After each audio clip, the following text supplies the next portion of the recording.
a minha vida, mas foste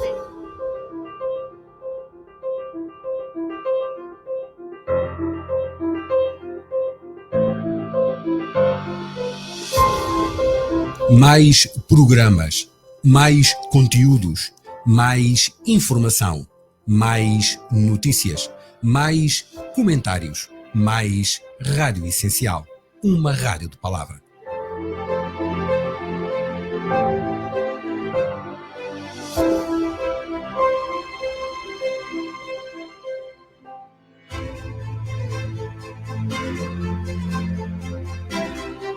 O resumo da semana no programa Dias Andados com Sueli de Melo.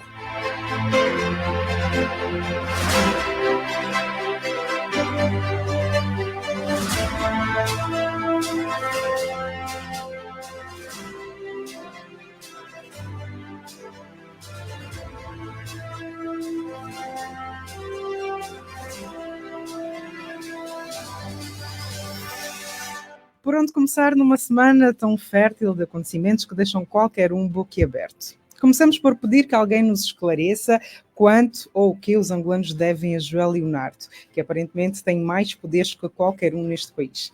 Que existam os intocáveis não é novidade para ninguém, mas quando se fala do líder do Tribunal Supremo, ultrapassa todos os limites do absurdo. Um juiz que quase diariamente é denunciado por alegadamente estar envolvido em atos de corrupção, um juiz que, ao que se diz, faz e desfaz no Tribunal Supremo e no Conselho Superior da Magistratura Judicial, como se de sua casa se tratasse, um juiz que alegadamente vilipendia e persegue os seus pares que não lhe seguem a bala, um juiz alvo de uma ação popular promovida por um grupo de advogados da Ordem, um juiz que é alvo de uma investigação da PGR, um juiz que desrespeita uma decisão do Tribunal Constitucional e, consequentemente, a Constituição da República de Angola.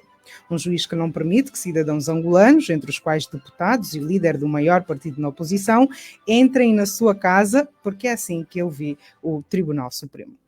Ora, ontem os membros da FPU decidiram distribuir uma comunicação sobre o que consideram ser o estado atual do país e entregaram sem qualquer deculo na Presidência da República, entregaram na CIAST, mas chegados ao reino impenetrável de João Leonardo, foram recebidos pela Unidade de Segurança da Presidência, sedentos em começar a distribuir reboçados e chocolates.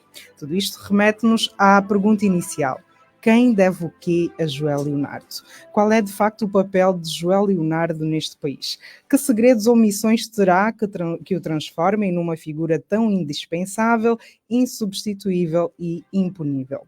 Perante tantas acusações e em nome da honra, porque não se demite nem é convidado a demitir-se? Porque cargas d'água, o Presidente da República é conivente com tantas atrocidades que descredibilizam ainda mais uma justiça já fragilizada e atiram para a lama o Estado de Direito. Mas não é apenas o Estado de Direito que está a ser arrastado para a lama. No galinheiro, as coisas parecem não andar bem. Depois de 5 anos, saiu do silêncio das catacumbas o antigo líder do Galo Negro. Isaías Chamacuva começou por fazer uma conferência de imprensa na qual mandou umas punchlines a membros da direção do partido que estariam a manchar o seu bom nome e ao conjecturar que a Fundação Jonas Malheiro Savimbi, da qual é coordenador, poderia ser instrumentalizada pelo regime. Depois fez um périplo por vários órgãos de comunicação, onde de facto começou a entornar o caldo, tirando qualquer dúvida de quem ainda a tivesse, de que a passagem de pastas, também entre os maninhos, não terá sido tão pacífica assim e que a UNITA está mais fragmentada do que se julgava. Chamacuva foi à MFM queixar-se que durante a campanha eleitoral de 2022 foi contactado a 3 dias do encerramento e esclareceu porque de, no seu consulado, ter engolido tantos chapos, mas assegurou que não foi uma particularidade sua. Garante que nos dias que correm os maninhos continuam a engoli-los. Mas antes disso foi a Eclésia colocar a cereja no topo do bolo. Questionado sobre se tem pretensão de voltar a sentar-se no cadeirão máximo da UNITA, Chamacuva optou por citar o velho adágio "nunca diga desta água não beberei", deixando assim ao critério de cada um a forma como deveria interpretar a resposta. Como em política não há coincidências e tendo em conta todo o movimento de Chamacuva ao longo da semana, o próximo congresso dos discípulos de Savimbi poderá trazer grandes emoções. Entretanto, de emoções pouco agradáveis, já bastam as que os angolanos têm vivido nestes 7 anos da governação catastrófica de João Lourenço. Criou-se um espírito aventureiro e os mongoleses estão literalmente a fugir das malambas. Só na primeira semana de julho, mais de 35 mil pessoas deixaram o país, entre as quais mais de 16 mil angolanos. Sendo certo que nem todos foram de vez, é também certo que uns bons milhares não têm qualquer intenção de regressar. Bem, pelo menos até que o cenário mude. Nestes dias que andaram, o Presidente da República foi ao BIE para o que apelidaram de presidência aberta. É cada uma que inventam. Posto lá, foi informado que a imponente infraestrutura que inaugurou há 4 anos está em avançado estado de degradação. Ou seja, balúrdios de dinheiro jogados ao ar, como de resto já tem sido habitual. Na sua jornada de trabalho no BIE, João Lourenço diz ter aprendido uma grande lição com os camponeses. O chefe de Estado aprendeu que, afinal, para combater a fome, a miséria e fomentar a produção, pasmem-se, é preciso trabalhar. De acordo com J-Lo, a fome e a miséria não se combatem com decretos como muitos propalam. Mas não foi isso mesmo que nos ensinou em 2022, quando num passe de mágica, às portas das eleições, os produtos arriaram mais do que o fardo vendido no São Paulo a partir das 18. Não foi com a manobra eleitoralista revestida de reserva estratégica alimentar que se deu a falsa sensação aos angolanos de que o país tinha voltado a ficar bom? Agora descobriu-se a pólvora e afinal é preciso trabalhar para se comer. Por isso mesmo, vamos pôr Evaristo Molaz a trabalhar na análise da semana. O resumo semanal da atualidade passa por aqui. A política, a economia, as polémicas, o rumo do país, as decisões em análise. Todas as sextas-feiras, no final da tarde, com o diretor do jornal Valor Económico, Evaristo Molaza. Rádio Essencial, uma opinião com valor. É a opinião com valor com o Evaristo Molaza. Começamos com as declarações de Isaías Samakuva, que, enfim, repercutiram bastante durante a semana. Samakuva deixa em aberto a possibilidade de se voltar a candidatar como líder da UNITA. Ainda terá alguma serventia para o partido? Boa tarde, Sueli. Boa tarde aos ouvintes da Essencial. Eu não sei se fazia sentido acrescentar qualquer coisa à tua crónica, não é? Porque relativamente a esta questão que me colocas, e penso que os demais temas que estão propostos, eu não me parece que pudesse fazer melhor do que a análise que tu acabaste de fazer. O que é que nós podemos acrescentar? E começando por essa questão em particular. Bem, eu ouvi algumas coisas ditas por algumas pessoas que pretendem de alguma maneira relevar a questão formal sobre a legitimidade que Samakuva terá ou não de se candidatar à presidência da UNITA. Mas eu fico muitas vezes um bocado chocado, porque me vejo numa realidade completamente diferente, porque o processo político angolano tem de ser compreendido sempre no seu contexto específico, nas suas circunstâncias específicas. A questão de Samakuva não é uma questão de legitimidade. Não é uma questão de legitimidade. Porque, envolvidos praticamente 50 anos da governação do MPLA, nós temos de nos perguntar sobre quais são as causas fundamentais do país. O que é que o país hoje persegue? O que é mais importante hoje? Quais são os seus principais propósitos? Qual é o passo fundamental de que o país precisa para a sua transformação? E Samakuva não está preparado para estes desafios? Não está. Não está porque está completamente ultrapassado no tempo. Samakuva é uma pessoa que teve e tem a sua importância na UNITA. Esteve por mais de 16 anos a liderar o maior partido da oposição. Como ele disse muito bem, engoliu muitos sapos. E engoliu-os de forma razoavelmente bem, porque Samakuva era essencialmente um líder de transição daquela UNITA conhecida como um movimento de guerrilha, como um partido, se assim se pode considerar, armado, para um partido civil e que fizesse a disputa política por outros meios, com outros fins, nas instituições criadas pelo MPLA. Eu, por acaso, até já me pronunciei mais ou menos nesses termos. Portanto, ele fez o seu trabalho e engoliu os sapos que teve de engolir, manteve a UNITA salvo e está com 78 anos, não é? Portanto, a questão aqui não se coloca na perspectiva da legitimidade formal que exista ou não para ele se candidatar. A questão até é tão simples quanto a seguinte: tem que ver com nos perguntarmos que estamos perante o mais velho com ou sem juízo, porque essa é a questão de fundo, não é? Porque, Sali, depois de 16 anos da liderança da UNITA, e é substituído por uma liderança mais jovem e claramente com uma perspectiva, goste-se ou não, de Adalberto Costa Júnior. A verdade é que trouxe uma perspectiva de fazer política, nomeadamente na oposição, de forma diferente. Nós fazemos jornalismo há algum tempo e um dos temas sobre os quais sempre que teve importância nas discussões entre jornalistas sobre a realidade política angolana, nomeadamente quando se tratasse sobre como desafiar o poder, sempre esteve em cima da mesa uma pergunta muito importante. Mas porquê que os partidos na oposição não se juntam? Porque está quase provado, eu estou aqui a recuar a análises que nós fazíamos há 15, 20 anos, e até algumas mais recentes, que estava mais do que provado que dificilmente o MPLA seria derrubado do poder ou seria, portanto, apeado se não houvesse uma conjugação de esforços, particularmente entre os partidos da oposição. E Adalberto Costa Júnior trouxe isso. Portanto, trouxe uma dinâmica diferente e teve resultados. Goste-se ou não, teve resultados. Trouxe uma forma diferente de fazer política. Uma forma a qual que ultrapassa completamente a visão de Samakuva, porque nós conhecemos a visão de Samakuva de fazer política. Aliás, ele mesmo deu a entender que não está satisfeito caminharia por aí, precisamente, embora não se tenha explicado o suficiente, não tenha apresentado os argumentos de fundo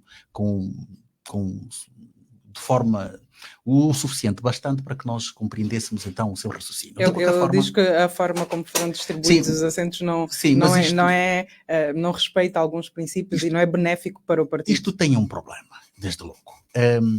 Samakuva está completamente ultrapassado no tempo. Está completamente ultrapassado no tempo. Devia ficar na política a fazer outras coisas. Eventualmente, com a experiência que tem, poderia servir como conselheiro para dizer coisas que fossem úteis, tendo em conta a experiência que tem. Porque essa questão que ele coloca... Não levantas a possibilidade de Samakuva também estar a ser afastado, porque ele próprio disse que durante a campanha foi contactado a 3 dias do fim da campanha eleitoral. É compreensível que se afaste uma pessoa que podia ser conselheira do partido? É o seguinte, Sali, eu não conheço os meandros muito específicos das questões internas da UNITA. Nós estamos a analisar particularmente esses factos que vêm para fora e que nos permitem fazer leituras sobre realmente o que é que poderá ou não poderá estar a acontecer. Mas a minha linha de raciocínio que eu estava a tentar aqui colocar era a seguinte. Isaías Samakuva fez o seu papel. E ele está ultrapassado no tempo. E prova disso é a forma como, aparentemente, ele continua a conceber a instituição partido político. Os partidos políticos não podem ser percebidos como instituições pessoais, não é? Tribais ou da família, não é? A ideia que muitas vezes nós, conseguimos descortinar em alguns pronunciamentos, é que há algumas pessoas que pensam, por exemplo, que a UNITA é do Savimbi. Está a ver? A UNITA é do Savimbi. Os filhos do Savimbi são herdeiros legítimos da UNITA. Os seguidistas, os savimbistas, os ultraconservadores savimbistas são os herdeiros da UNITA. Esta é uma visão anacrónica que tem de estar ultrapassada. O partido político é um projeto, tem de ser necessariamente um projeto de e para a sociedade. Pelos fins políticos que persegue, tem de ser um projeto da sociedade. E tem de estar aberto para toda a gente. Os partidos têm de evoluir em função da dinâmica dos próprios contextos. Se no contexto atual, a nova liderança da UNITA entendeu que o caminho possível, porque há um objetivo claro, é onde eu comecei comecei a colocar as questões que me parecem ser as questões de fundo. Se a liderança entendeu que o único caminho possível, e repara que foi até uma resposta a um desafio que foi sendo lançado pela sociedade há vários anos, que o caminho a seguir para fazer uma disputa mais ou menos equilibrada, ou que fosse até ao ponto de tirar o MPLA, tinha de ser o caminho de conjugação de esforços no campo da oposição. Qual é o problema que Samakuva tinha com isso? Por que o partido é mais importante? A causa que o país persegue hoje é uma causa suprapartidária. Não pode ser o partido a coisa mais importante. O partido tem de ser um mero instrumento para se alcançar o poder. Depois, a questão sobre como quem ficou com mais assentos ou menos assentos, isso não é muito, isso não devia ser. Eu entendo que é importante salvaguardar alguns interesses, porque o partido é um património que tem uma certa história, que tem certas pessoas e tem efeito de pessoas. Eu compreendo que há interesses que devem ser protegidos, mas esses interesses não se podem sobrepor à causa principal. Não é? Se a negociação possível foi aquela, não é? E os resultados são os que nós conhecemos. O Adalberto Costa Júnior conseguiu derrubar os 2/3 do MPLA. Portanto, desde logo, foi um objetivo, não tendo atingido o objetivo principal, atingiu um objetivo importante e nós sabemos o quão importante é em função do equilíbrio parlamentar que existe hoje na Assembleia Nacional. Portanto, é um certo objetivo que foi conseguido. Isto à luz de uma visão nova, de uma liderança com uma perspectiva nova e que não está necessariamente alinhada com a leitura anacrónica que Samakuva faz sobre o papel dos partidos políticos, o papel da UNITA em particular, num contexto como aquele que nós vivemos. Portanto, nós não podemos, repito, quando nós olhamos para o processo político angolano, nós não podemos fazer comparações tolas. Não é? Nós temos que olhar para o nosso processo nas suas circunstâncias, nas suas encruzilhadas. Quais são os problemas reais que nós temos? Como é que nós somos capazes de ultrapassar? O que é preciso fazer para ultrapassar esses problemas? Ora, Adalberto Costa Júnior foi ao ponto de chamar pessoas da sociedade civil, não foram Mas só... achas que essa junção é que deu os 90 lugares, os 90 deputados à UNITA? Com certeza. Não se pode negligenciar o capital político que Chivucovuco, goste-se ou não, o capital que Chivucovuco aporta, por exemplo. Chivucovuco tem muito capital político. Goste-se dele ou não, tem muito capital político. E com provas. Ele deu provas. Ele participou de 2 ciclos eleitorais e dobrou a representatividade da Assembleia Nacional. Ele criou uma coligação, conseguiu 8 deputados no primeiro processo e no segundo passou para 16. Portanto, não se pode negligenciar um político com o capital político de Abel Chivucovuco. Assim como outras figuras, naturalmente, que tendo eventualmente uma expressão menor, mas devem ter necessariamente contribuído para os resultados que a UNITA seguramente alcançou. Portanto, isto aqui até pode parecer eventualmente uma defesa do projeto de Adalberto, não é? É uma análise da minha parte, uma perspectiva pessoal, que eu considero intelectualmente honesta e realista de acordo com aquilo que nós temos, de acordo com a realidade objetiva que nós temos. Samakuva está completamente ultrapassado. E esta manifestação que ele faz é extremamente, chega a ser perigosa, porque no limite das circunstâncias põe em causa, e repara que eu comecei a levantar os tais questionamentos, põe em causa a finalidade comum que se persegue. Não é? Porque não é possível transformar este país sem que aconteçam 2 coisas. Ou, por algum milagre, o MPLA se democratize. Repito, por algum milagre, o MPLA se democratize. Ou a outra hipótese é o MPLA necessariamente sair do poder. Portanto, não é possível transformar o país sem que uma destas 2 coisas aconteçam. Ou o MPLA, de facto, por algum milagre, repito, e os ouvintes que me desculpem, se democratiza ou sai do poder. Porque a democratização está muito claro. Eu já o disse aqui várias vezes e vou fazer questão de o dizer outra vez. A democratização deste país há de ser a sua terceira independência.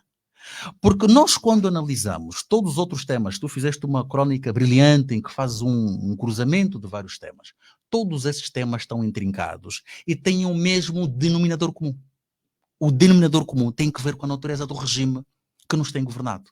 Portanto, ou transforma-se isso, ou nós conseguimos fazer este salto transformacional do ponto de vista político, do ponto de vista das instituições, do ponto de vista... Quer dizer, ou nós conseguimos fazer essa transformação do Estado, ou nós não vamos a lado nenhum. Vamos continuar aqui a encarnar a perna à rã, como dizem os portugueses. Portanto, Samakuva foi infeliz, e é estranho que seja, que aparentemente, porque aqui depois não é possível ignorar as vozes que pensam que possivelmente estará a ser instrumentalizado pelo poder, não é?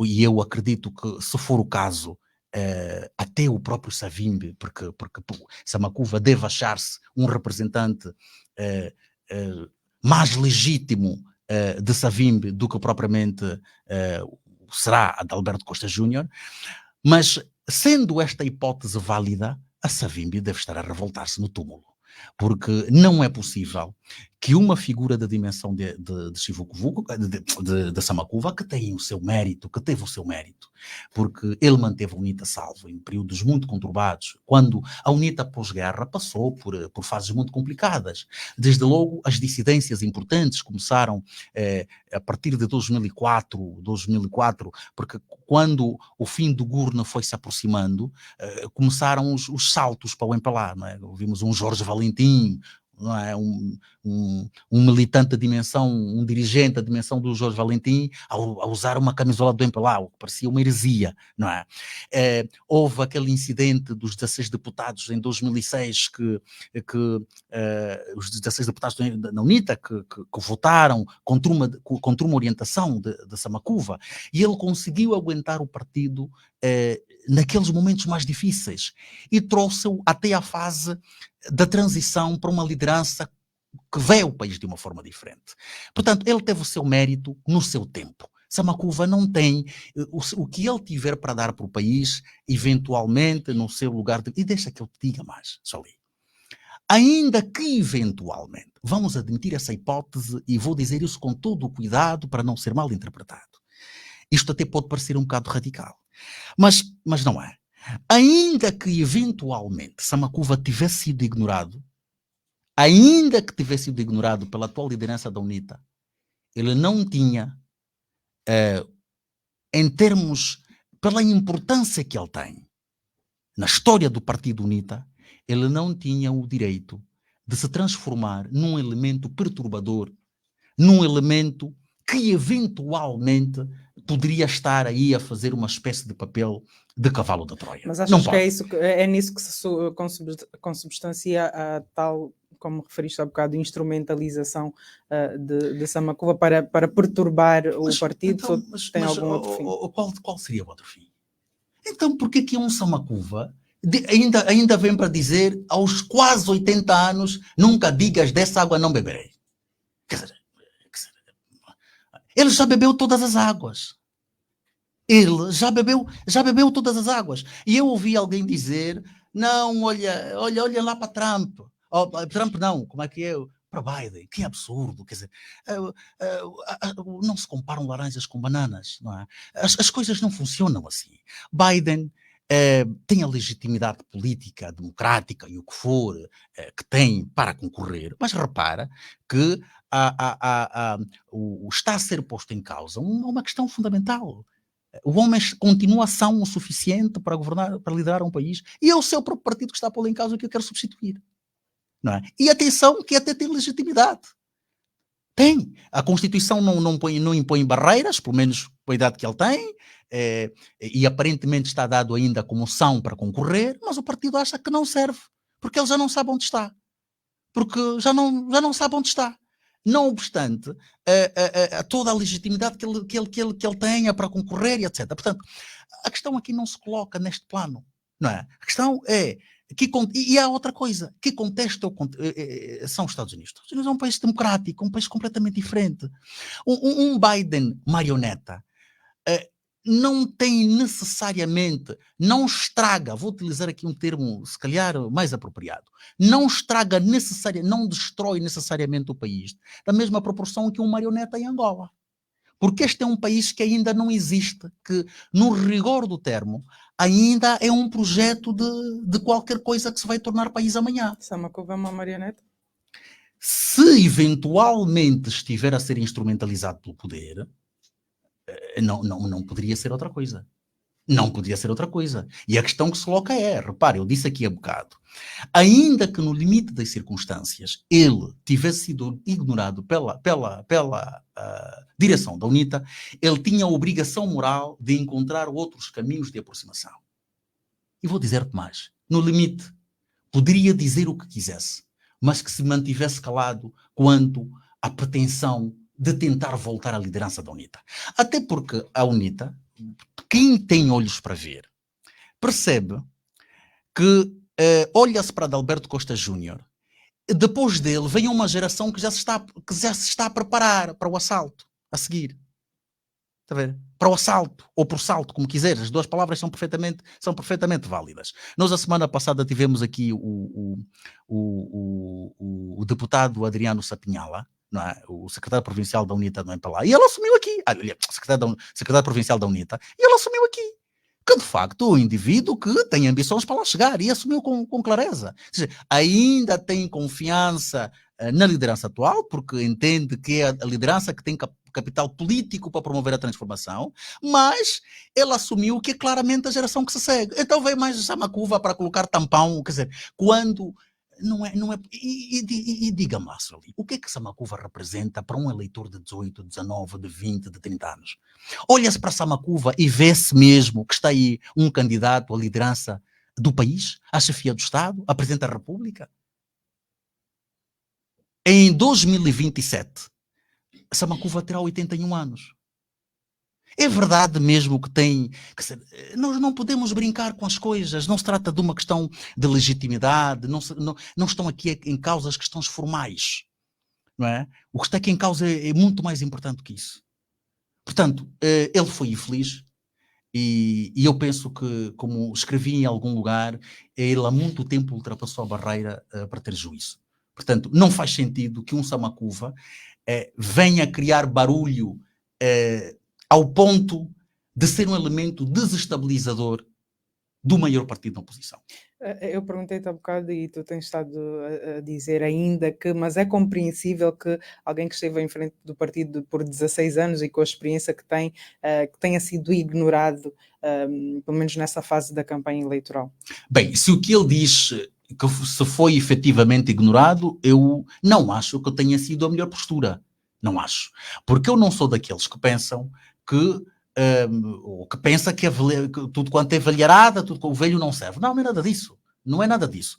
Portanto, cada geração tem o seu papel na história.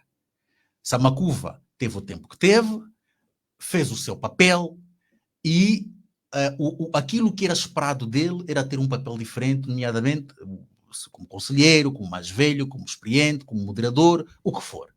Agora, não foi tido nem achado. Não acredito que tenha sido a melhor postura, a menos que tenham existido razões fundadas da parte da direção da UNITA para o fazer.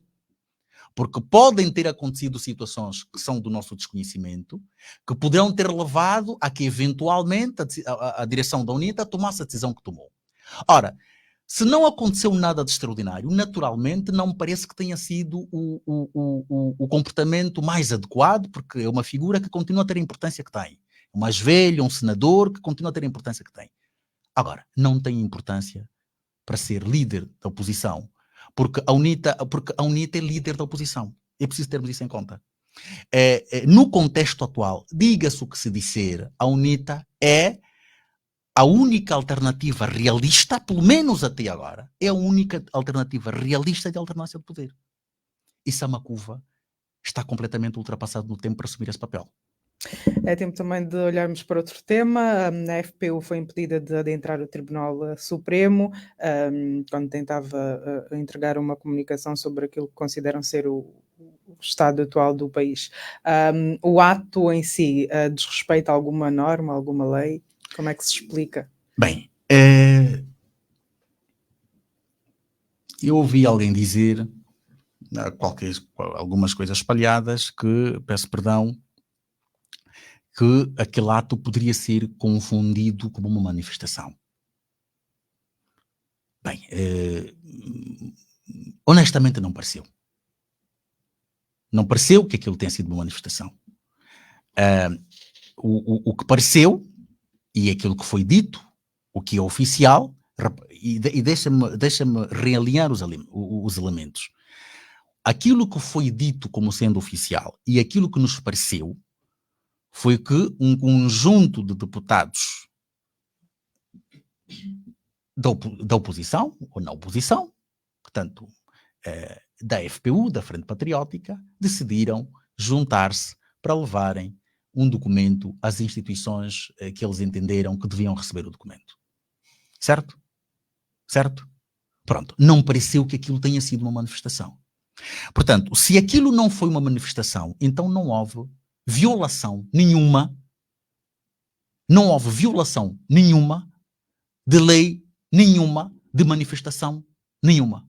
Até porque isso seria contraditório, porque, corrige-me se algum dado me escapou, aparentemente o documento foi recebido pelo menos em algum órgão de soberania. Onde é que foi recebido? Foi recebido na Presidência da República. Então a Presidência da República não é um órgão de soberania. Então,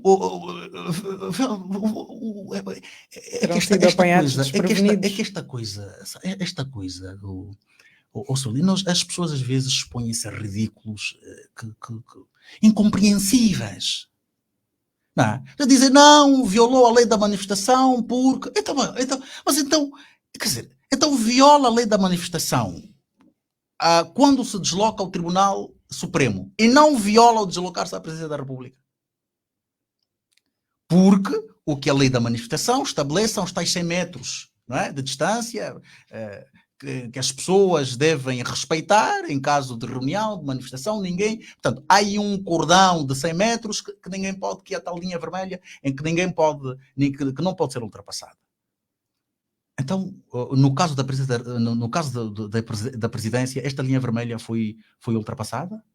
Faz sentido olharmos para essa questão na perspectiva do respeito ou não da lei da manifestação? Isso é ridículo. Isso é completamente ridículo. Mas justifica-se que para entregar um documento precisa ir de tanta gente.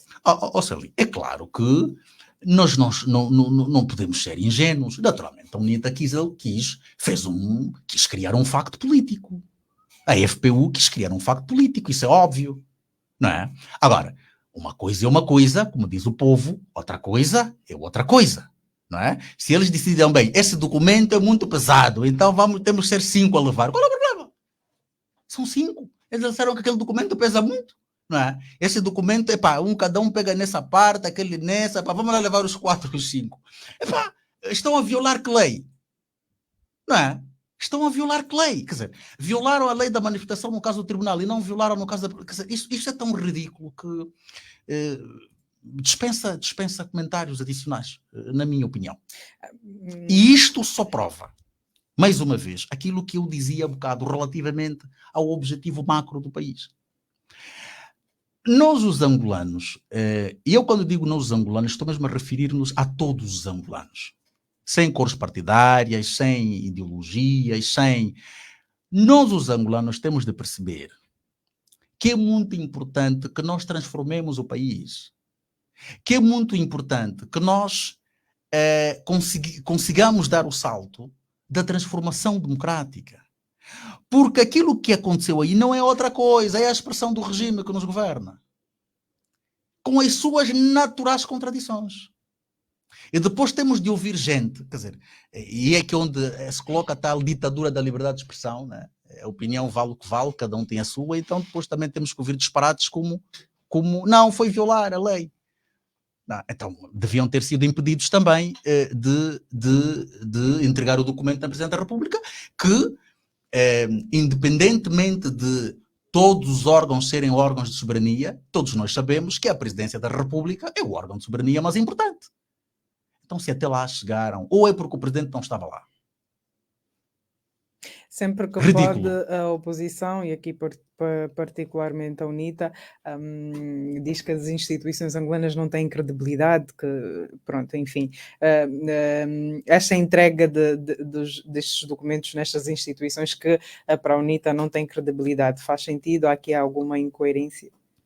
Vou responder-te da seguinte forma. Eu, por acaso, acabei de ler um livro interessante que me foi sugerido por um amigo, escrito por uma jornalista filipina, Prémio Nobel da Paz de 2021, a Maria Ressa, uma jornalista filipina. Tu tens duas formas de combater um regime autocrático como o nosso. Uma das formas é a violência, como é evidente, mas não parece que é isso que se pretenda.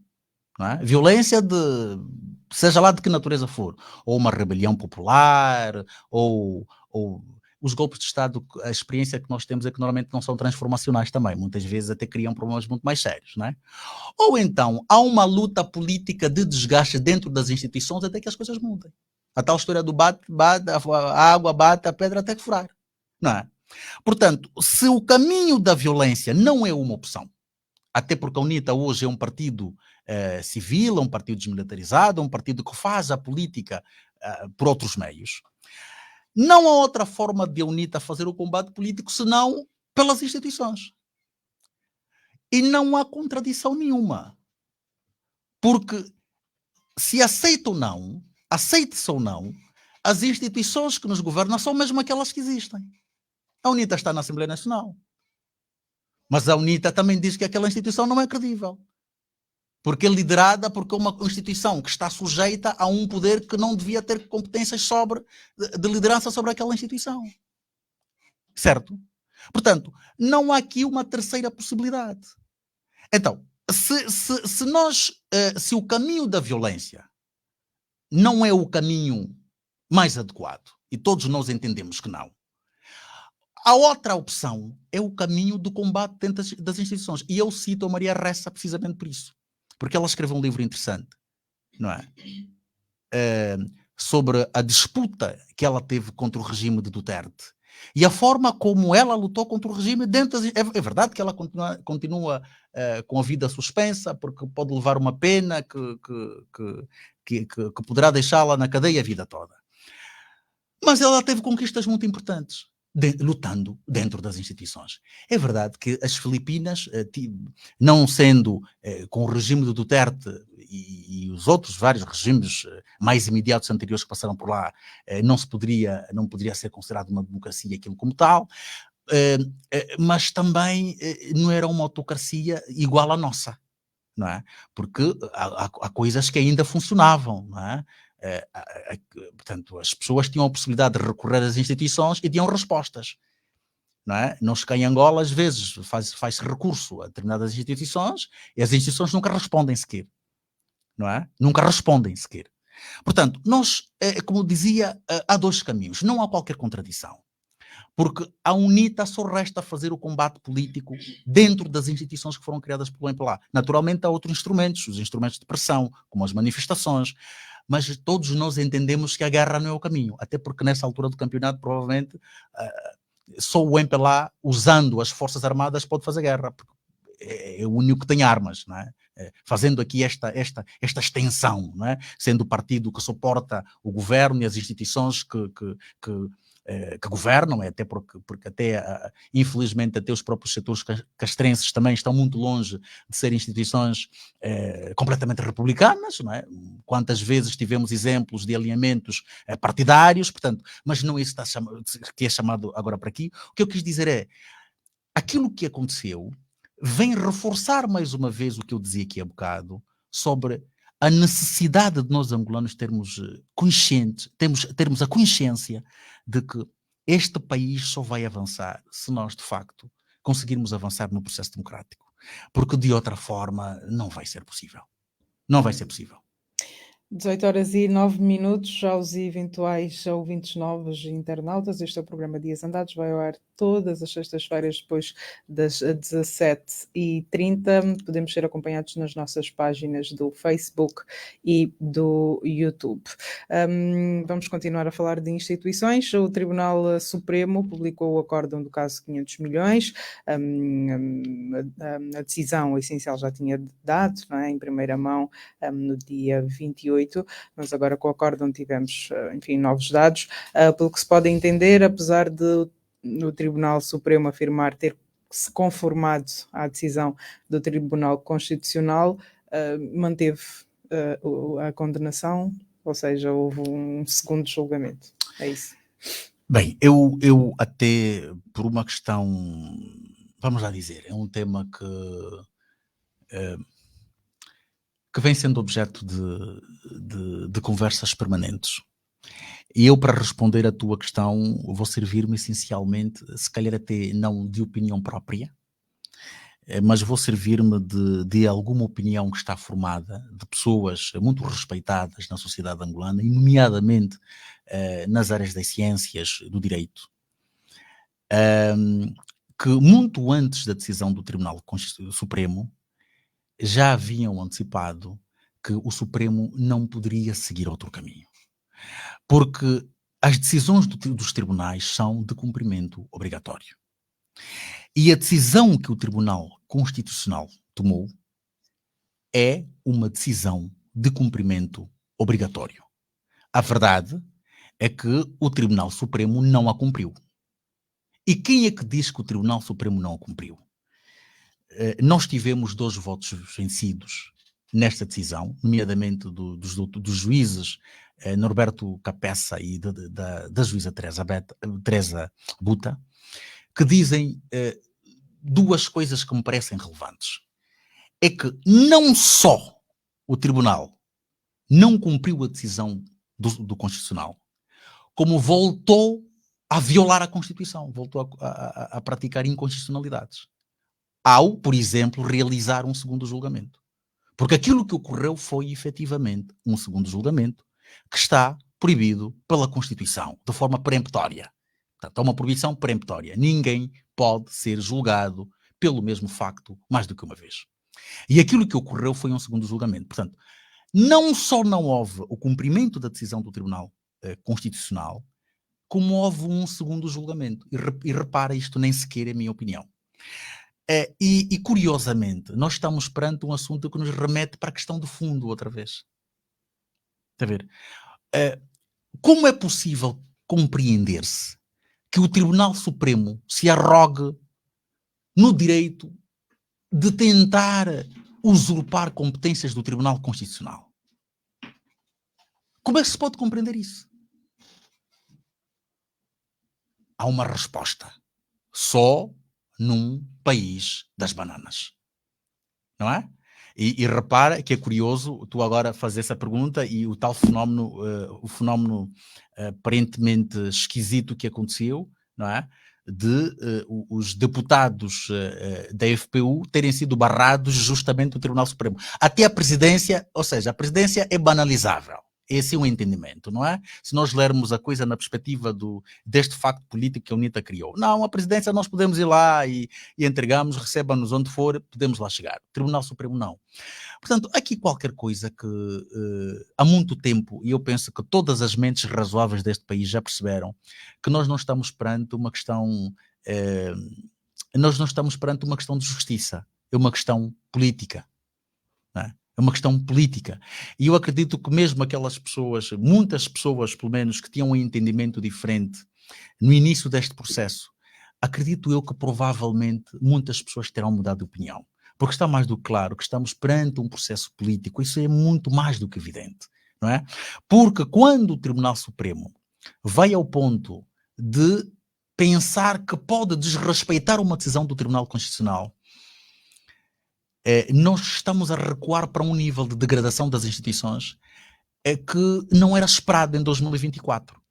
Não é? Alguém pode dizer, bem, nós nunca tivemos as instituições a funcionar como tal, eu compreendo, mas é como eu também gosto de dizer, eu parto do princípio de que a perspectiva da sociedade, todos nós, enquanto indivíduos, enquanto coletivo, enquanto sociedade, a perspectiva é sempre de crescer, é sempre evolutiva. Se os tribunais em 2014 não funcionavam bem, não podem em 2024 funcionar pior do que funcionava em 2014. Eu penso que me faço perceber. Pior? Quer dizer, então, quando tu tens algum registro de alguma vez o Tribunal Supremo ter desrespeitado uma decisão do Tribunal Constitucional? É preciso dizer mais alguma coisa? Não é? E esta questão, numa situação normal, quer dizer, nós estamos aqui já a entrar no reino do absurdistão, que merecia ter consequências políticas. Essa questão devia ter consequências políticas. Quer dizer, as instituições soberanas, não é, que têm competências de moderação dos poderes, tinham de se pronunciar.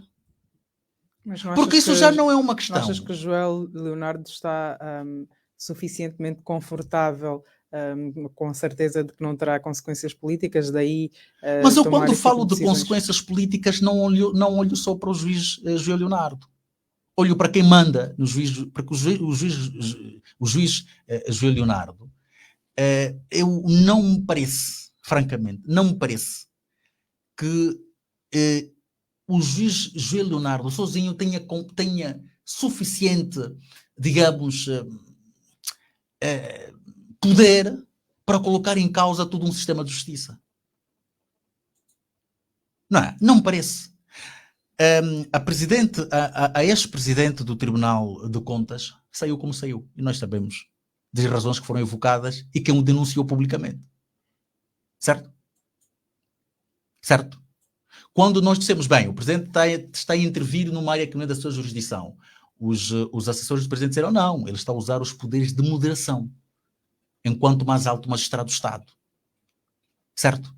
Portanto, esta questão não é... Daí eu perguntar se ele está ou não suficientemente confortável. Não, mas eu estou a responder-te mesmo. Eu estou a dizer que essa questão não ultrapassa o Joel Leonardo. Esta questão, quando eu falo de responsabilidade política, eu estou a dizer, e por isso é que eu disse as instituições que têm poderes de moderação, eu estou a olhar também para a Assembleia Nacional. Porquê que a Assembleia... Olha, eu lembro-me que quando da decisão do Tribunal Constitucional, o advogado, o muito respeitado advogado Sérgio Raimundo, disse, por exemplo, que era importante que se houvesse um processo de inquérito para se averiguar o que é que efetivamente tinha acontecido no Tribunal Supremo. Porque as violações foram de tal nível de gravidade que não poderiam ser admitidas ou não eram admissíveis para um tribunal daquela dimensão, daquela dimensão. É o Tribunal Máximo da Jurisdição Comum. Então, tinha cometido violações tão graves, isto dito pelo Tribunal Constitucional, não a opinião do Mlaza, que no entendimento do professor Sérgio Raimundo, por exemplo, aquilo era qualquer coisa passível de uma investigação, de um inquérito. Portanto, quando eu falo de responsabilização política, eu estou a olhar para todos aqueles atores, eu estou a olhar para a Assembleia Nacional, estou a olhar para a Presidência da República, porque não é normal, está-se a banalizar o Estado a um nível... A Assembleia Nacional tem essa autonomia. Autonomia de quê? De poder intervir para pedir contas? A Assembleia Nacional? Sim. Tem de ter. Em termos práticos. Tem de ter. Tem de se pronunciar. Então, Sali, nós tivemos, repito, acabei de dar aqui o exemplo da antiga juíza ou ex-juíza do Tribunal de Contas. Quem é que interveio no processo? E o que é que nos disseram sobre a intervenção do Presidente? Estava a fazer o papel de moderação. Certo? Há denúncias graves de violação numa instituição importante. Bem, aparentemente, quem tinha a instituição, e lá está aqui a tal questão da personalização do poder, não é? A instituição que tinha competências para espoletar um processo, provavelmente estava à espera de ordens superiores. A ordem superior veio, certo? E depois da ordem superior, ficamos a saber que havia um processo que estava a ser instruído, certo?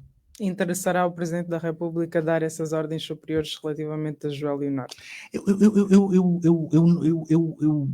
pergunto, eu compreendo a forma como tu formulas a questão, mas eu relativizo em absoluto a vontade ou não do Presidente. Porque isso não se trata da vontade do Presidente. Isso ultrapassa a vontade do Presidente.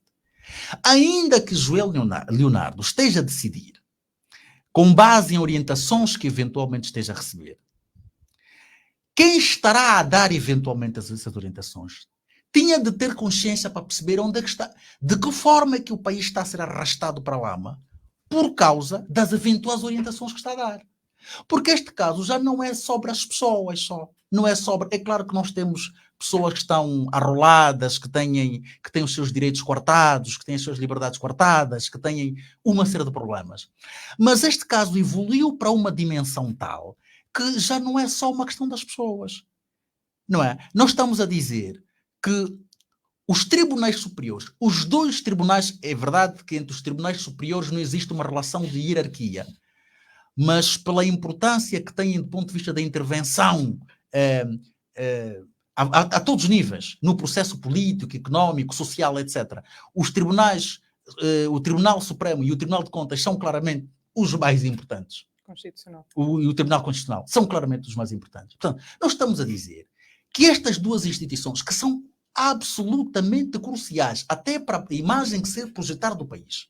Porque nós, quando ouvimos o Presidente da República falar, fala de um país democrático. Fala de um partido com instituições e fala de um processo de reforma, de reforço das instituições. É isto, o resultado é este. Há memória de algum país sério em que um tribunal constitucional tenha sido desrespeitado? Não há memória disso. Isso acontece em países, sei lá, eventualmente nas Coreias do Norte, se é que aí existem tribunais. Só que nós aqui fingimos que temos. Não é? Queremos fingir que existem instituições que funcionam de facto no pressuposto dos postulados democráticos. É assim que funciona?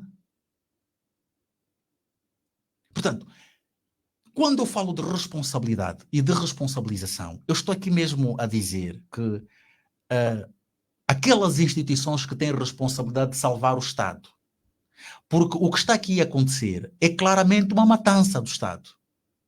Não são as pessoas, são as instituições. Hoje não são os direitos do Walter Filipe ou do José Filomeno dos Santos que estão a ser postos em causa. O que está a ser posto em causa hoje é a serventia do Tribunal Constitucional. Está a ver o nível de gravidade? O que está a ser posto em causa hoje é a serventia. Quer dizer, a serventia do Tribunal Constitucional está posta à prova. Isso é muito mais grave quando nós olhamos para a questão numa perspectiva de Estado, dos interesses do Estado. É isso que está em causa. Portanto, esta vergonha tem de acabar de alguma forma. Eu não sou jurista, mas nós já ouvimos muitos juristas reputados deste país a dizerem, nomeadamente, que o Tribunal Constitucional, a única forma que tem de defender a sua honra e a sua reputação é encontrar argumentos para executar a decisão. Porque não me parece que seja possível, até porque os arguidos desse processo, eu tenho informação de que todos já recorreram da decisão. Então não me parece que seja possível que nós andemos aqui no ping-pong, ou seja, o Tribunal Constitucional agora vai dizer, porque seguramente as inconstitucionalidades que foram, e vamos esperar para ver, mas é muito improvável que o Tribunal Constitucional ignore as inconstitucionalidades que voltaram a acontecer nesse processo. A menos que haja ordens superiores. É muito o Tribunal Constitucional não se pode desdizer. Foram 11 votos, Sueli. Foi uma decisão tomada em unanimidade. E o Tribunal, o acórdão do Tribunal, aqui muitas pessoas não gostam de ler, peço desculpas que eu faça essa acusação, porque muitas vezes nós ouvimos pessoas a comentar sobre temas que não leram. E é que são coisas que aí estão. O acórdão do Tribunal Constitucional é arrasador. É extremamente arrasador. O acórdão do Tribunal Constitucional, de forma simplificada, disse que não houve julgamento. Não se fez justiça. O Tribunal Constitucional não se pode dizer... Por isso é que eu estou a dizer que, em última instância, o que está aqui em causa é percebermos qual é a serventia que o Tribunal Constitucional tem ou não tem. Por isso é que eu ouço juristas muito experimentados e muito credenciados, professores catedráticos deste país, constitucionalistas dizerem que o Tribunal Constitucional está colocado numa situação em que terá de agir de alguma forma. Porque não me parece que seja possível colocar-se aqui uma situação do ping-pong. Bem, agora o Constitucional vai dizer, bem, o meu senhor aqui voltou a violar. E o Supremo diz, não, bem, eu expurguei e mantenho. Não, agora expurgou, voltou a violar. Quer dizer, isto aqui é de uma... Espero francamente que isto não... Mas há também juristas a defender que esta decisão do Supremo mostra que há independência entre os tribunais e que, de facto, o Supremo não é inferior ao Constitucional.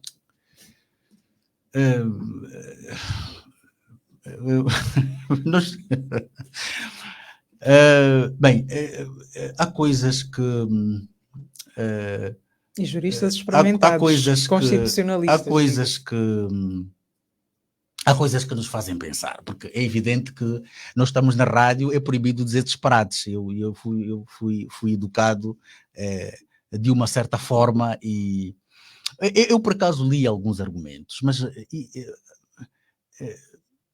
aquilo é tão ridículo, até porque há algumas contradições.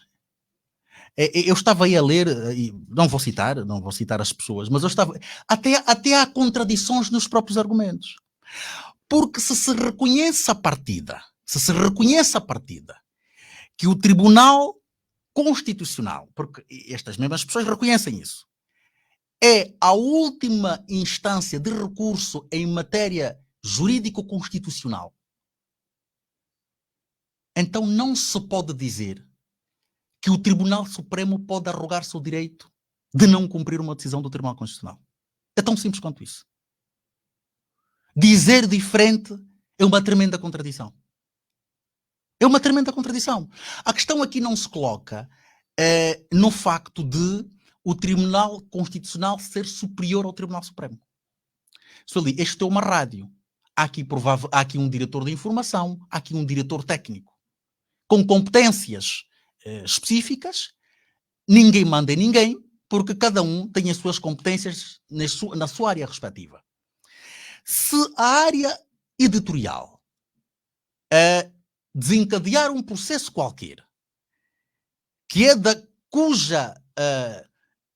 que merecerá um parecer final ou uma decisão final da área técnica, independentemente da decisão da área editorial, deverá prevalecer aquilo que a área técnica disser e vice-versa. Ou seja, o Tribunal Supremo e o Tribunal Constitucional têm competências distintas.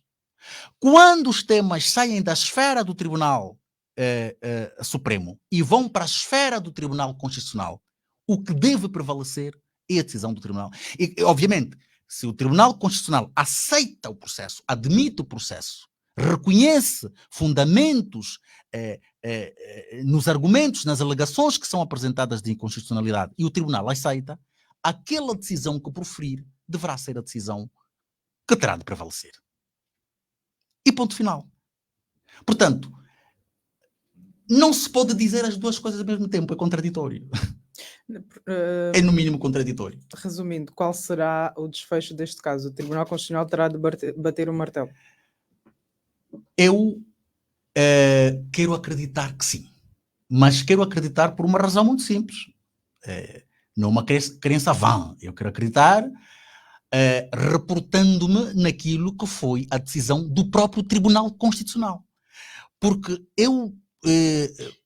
por muito de político que esses processos tenham, e aqui nós temos que ser um bocado justos, ou suficientemente justos, o bocado aqui não é aplicável, temos que ser justos.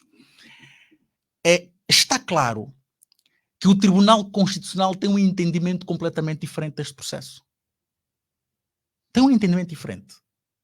E provavelmente, neste tipo de matérias, repito, provavelmente, eu uso as palavras com cuidado, neste tipo de matérias, provavelmente, o Tribunal Constitucional será menos suscetível. Nós já falámos sobre isso. Será provavelmente menos suscetível às ordens superiores. Porque às vezes as violações são de tal maneira graves. Porque uma coisa é validar eleições cujos resultados ninguém sabe. Não é? Isso é menos grave. Não, eu disse uma coisa é Não disse que é menos grave. Eu disse, uma coisa é validar eleições cujos resultados ninguém sabe. Bem, a gente diz aqui, batotaram, mas ninguém consegue dizer os números. Outra coisa é tomar decisões com base em acórdãos, são coisas que estão escritas, que são públicas, que todo mundo vê, com barbaridades. São coisas completamente diferentes. E, porventura, o Tribunal Constitucional, porventura, será menos suscetível, repito, estou a dizer as coisas com cuidado, porventura, será menos suscetível à interferência do poder político neste tipo de processos. Provavelmente será menos suscetível. Porque só por isso se pode explicar que o Tribunal Constitucional tenha tomado a decisão que tomou, independentemente das possíveis ordens que possam ter chegado ao Tribunal Supremo. Porque aqui é um detalhe importante, repara, e a dimensão política do caso. Quando saiu o acórdão do Tribunal Constitucional, salvo erro, uma semana e pouco depois, o Presidente da República, na qualidade, nas vestes de Presidente do MPLA, fez uma reunião do Comitê Central, em que falou nomeadamente uma série de temas, deve ter falado de eletricidade também, e falou da questão do combate à corrupção. Qual é o caso que ele citou? O caso 500 milhões. Depois da decisão do Tribunal Constitucional. Quer dizer, como é que se diz aquele ditado? Estaria já avisado da decisão do Supremo logo a seguir. Não é? Eu nunca vi as bruxas, mas que deverão existir, não é? Não sei dizer bem o ditado, mas é qualquer coisa que quer dizer isso, não é? Portanto, se há uma decisão do Tribunal Constitucional, poucos dias depois, o presidente do MPLA vem, faz um pronunciamento e refere-se àquele caso específico. Bem, as pessoas têm que fazer as suas interpretações. Não é? Para não dizerem que eu estou a acusar quem quer que seja do que quer que for. Não é? Eu estou a dizer aquilo que aconteceu. E foi isso que aconteceu. Enfim, sim, vamos sim. então avançar para outro tema. O Presidente da República foi ao BIE, afinal o hospital que inaugurou em setembro de 2020 precisa de uma intervenção profunda e urgente. E disso mesmo se queixou o governador provincial.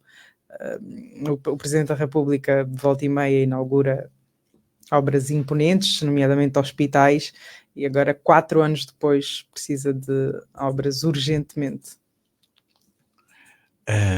Sueli, o modelo de governação do Estado angolano está falhado. O Estado angolano hoje é um Estado falhado. Nós hoje somos um Estado falhado. Não tenhamos a menor dúvida. Este modelo, este regime, está tudo falhado, tudo falhou. A ver?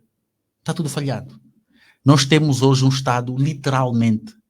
Nós temos um país que tinha condições de se transformar num verdadeiro gigante, pelo menos no contexto africano. Nós hoje temos literalmente um Estado falhado. Tudo está falhado. O modelo de governação está falhado. O sistema político, o sistema de governação está falhado. Portanto, nós temos um Estado fracassado. Porque é curioso ver, mais uma vez, as contradições.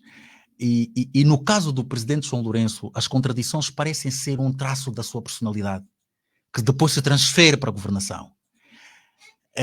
Vermos o discurso político, não é, de a saúde é a prioridade matemática. Vai faltar dinheiro para tudo, menos para a saúde. E depois aparece uma senhora que é considerada como ministra da saúde, que vem dizer, temos um país abençoado porque temos um presidente enviado por Deus que olha para a saúde. E depois o mesmo presidente vem dizer, vem trazer-nos estas constatações. Alguma coisa de muito errada não está certa. E aquilo que está de muito errado é tudo aquilo que eu já disse aqui. Portanto, diga-se o que se disser, as questões de fundo são aquelas a que eu me referi. Nós temos um país falhado, por culpa de um modelo de governação falhado, por culpa de um regime que não funciona. Não é? Porque este centralismo não funciona. para o hospital andar, um hospital provincial, precisa do Presidente da República. Para que, para que se faça a estrada que o Presidente da República tem de visitar. Para que isto está completamente falhado. Nós temos hoje um governo que gera de forma reativa. Sueli, nós andamos aqui há muitos anos a dizer, particularmente... pelo menos esta viagem foi apelidada de presidência aberta. Isso é um disparate também, isso, não ligues isso, isso é um disparate. Não, a pessoa que o disse provavelmente nem sabe o que estava a dizer, não é? Mas às vezes fica bonito dizer presidência aberta, fica bonito, não é? Isso é um disparate e nem tem relevância nenhuma. Que impacto é que isso tem na vida das pessoas? O que é que impactou? O que é que mudou?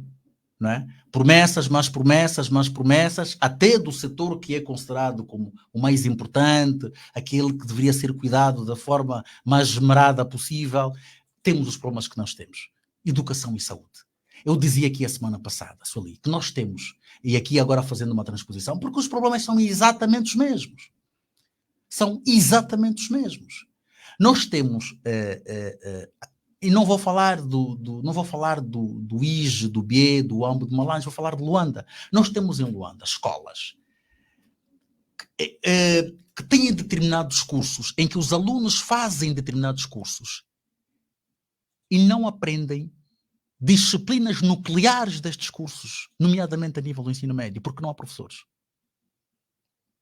Curso de ciências físico-biológicas. O aluno terminou o ensino médio, mas não teve aulas de física na 11ª classe e teve uma nota administrativa. Nós temos isso em muitas escolas do país. Nós temos uma escola aqui no 1º de Maio, cujos alunos foram dispensados ao fim do segundo trimestre, porque a escola entrou em obras e os alunos vão ter notas como se tivessem feito o ano todo, porque a escola entrou em obras. Os alunos foram dispensados em abril. Nós não temos... assim, as pessoas têm de entender isso. Não vale a pena andarmos às voltas a guerra. Nós estamos em paz desde 2022, desde 2002. E o país não tem estado a andar. Os 7 anos de governação do presidente João Lourenço não fizeram andar o país, pelo contrário. Fizeram o país retroceder. Tu há bocado davas um dado, em uma semana 16 mil angolanos foram. Esses angolanos não foram fazer turismo. Isto é muito grave. É porque isto é a expressão daquilo que eu estou a dizer. Nós hoje temos um país falhado, falido. Isto é um território habitado hoje. Não há governação séria neste país. As coisas tudo funcionam de forma... Olha, nós andamos aqui anos e anos a exemplificar a questão do turismo. Lembras-te quando daquela decisão da isenção dos vistos? Eu muitas vezes falei sobre isto aqui. Como é possível que nós andamos na União Europeia, por exemplo, no espaço Schengen? Eu ando por todo o espaço Schengen, não apresento passaporte em lado nenhum. No meu próprio país. Quando eu saio de Luanda para ir visitar a minha província, passo não sei por quantas barreiras de polícia para coisa, para o controle. Nós temos muitas vezes. Como é que isto afeta a imagem do turismo? Ora, foi preciso... Não, os angolanos não, assim, nós, as nossas opiniões não contam. Né? Foi preciso uma TikToker, não é assim que se diz, não é? Brasileira vir aqui e dizer, epa, isso é polícia, epa, vamos já acabar com tudo isso que é controle. Quer dizer, isto é uma vergonha, pá. Isto é uma vergonha, pá. Isto está falhado. Mas tem havido pressa na inauguração das infraestruturas? Claro, claramente. Claro, é tudo, tem havido tudo. Tem havido pressa porque não são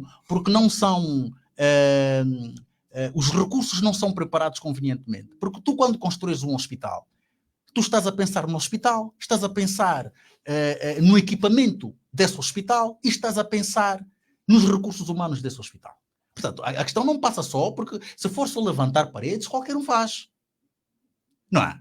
Aquilo que nós estamos a ouvir, e ainda bem que não é notícia do Valor Económico, ou do Novo Jornal, ou de Expansão, ou o que for, é o governador que se está a queixar. Portanto, é uma reclamação, é uma denúncia oficial. É que realmente foram lá, puseram as paredes e esqueceram-se daquilo. Mas quando se aparece aqui na televisão, quando se vai fazer uma inauguração no hospital, grande a bênção, um presidente que foi enviado por Deus. Deus esteve lá uma vez, saiu de lá a semana passada, Deus nunca mais voltou e ficou lá o diabo e pronto, e não acontece mais nada. Portanto, este modelo de governação está falhado. E isto leva-nos outra vez, repito, a questão do fundo. Nós, os angolanos, temos de perceber isso. Angolanos do MPLA, angolanos do Bloco Democrático, da UNITA, do Partido Humanista, daqueles que não têm partido, daqueles que não querem saber de nada, nós temos que perceber uma coisa. O país precisa de uma transformação política. O país precisa de uma transformação democrática. O reinício do país tem de passar por uma transformação política. De outra forma, vamos continuar a ter os strangways e não sei o quê. Epá, depois Deus esteve lá uma semana, Deus depois não tem muito tempo para visitar toda hora, porque o Deus que nos governa, infelizmente, não é omnisciente, não é omnipresente. Até omnisciente talvez será, não é omnipresente, né? Então vai a um local, depois de sair, retoma o diabo, não é? E tudo fica à espera até que Deus volte, não é? Portanto, isto está falhado. Está completamente falhado. Por isso é que nós precisamos de transformação. Ainda no BIE, o Presidente da República disse que os preços não baixam com decretos como alguns mal intencionados fazem crer. Em 2022, a REA funcionou. Bem, eu realmente há coisas que são muito difíceis. Eu sei que tenho aqui a responsabilidade. Vocês puseram-me aqui a comentar, não é? Tenho de andar a dizer coisas aos ouvintes da Essencial, mas há coisas que são de tão absurdas, fica muito difícil enquadrá-las no comentário político, fica muito difícil, porque são excessivamente absurdas. Está a ver? Porque nós temos um presidente que está a governar há 7 anos, mas muitas vezes fala como se estivesse na primeira semana de governação. Afinal aqui ainda não tem água. Isso é inadmissível, pá. 7 anos, pá. O presidente João Lourenço, eu gosto muito de uma expressão do povo, na lei, já está a governar quase metade do tempo que José Eduardo Santos governou em paz, porque é preciso lembrar isso. José Eduardo Santos governou 38 anos, certo?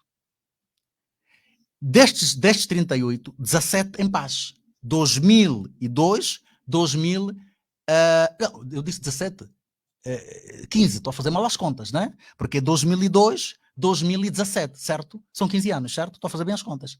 15 em paz. O presidente João Lourenço já está a fechar o 7º ano, portanto, ele já vai praticamente à metade do tempo de governação de paz do presidente José Eduardo Santos. Ele vai falar da água como se não fosse problema dele. Mas como é que aqui ainda não está? Isso é inadmissível, ainda não temos água aqui. Ele está aí há 7 anos. Mas é um problema do outro. Está a ver a questão? Tu estás a perceber o tipo de governação que nós temos? Não é? Depois diz, agora temos muito, tudo é BIE, não é? Não dá para resolver tudo de uma vez, porque agora tudo é BIE. Eu não sei se o presidente é realmente aconselhado. Eu tenho, às vezes, por isso é que eu digo, eu até tenho às vezes alguma dificuldade em enquadrar determinados pronunciamentos do Presidente da República, porque são tão contraditórios, são tão... não quero arriscar ser acusado de... Como é aquela acusação de coisa? Do ultraje, né? Não quero arriscar ser acusado de ultraje, né? Então vou ficar pelo contraditório, quer dizer, eles são tão contraditórios que até nos surpreendemos, está a ver? Mas é verdade que ele disse isso mesmo. Não, confirma ainda. Não, vamos ainda ver, repete, vemos 2 vezes, não, disse mesmo. Epá, pronto, ok, tudo bem. Mas tal como disseste, na lei não se baixam os preços com decretos, não é? Não, mas é claro que não. Mas isso também é outra contradição. Até porque, e curiosamente, nós temos aí um editorial do Valor Económico que em 2021 nós tivemos aí o presidente, aliás, eu lembro-me de uma intervenção do secretário provincial do MPLA na altura, não é? Na campanha, numa escutação, outra vez a enganar as pessoas, né, com voto. Bem, não, vamos fazer tudo. Eu falei com o presidente vai baixar os preços, Nós perguntamos, mas afinal os preços baixam por decreto? O presidente respondeu-nos, sim, podem mesmo baixar-se preços por decreto. Agora o Presidente agora em 2004 diz, não se baixam preços por decreto. Está bem. Ok? Está bem. Epá, eu vou dizer, está bem. Aceitamos. Vamos dizer o quê? Não é? Não há mesmo mais nada a dizer. É a altura de encerrarmos já a análise da semana. Até a próxima Até a próxima semana. O resumo semanal da atualidade passa por aqui. A política, a economia, as polémicas, o rumo do país, as decisões em análise. Todas as sextas-feiras, no final da tarde, com o diretor do jornal Valor Económico, Evaristo Molaza.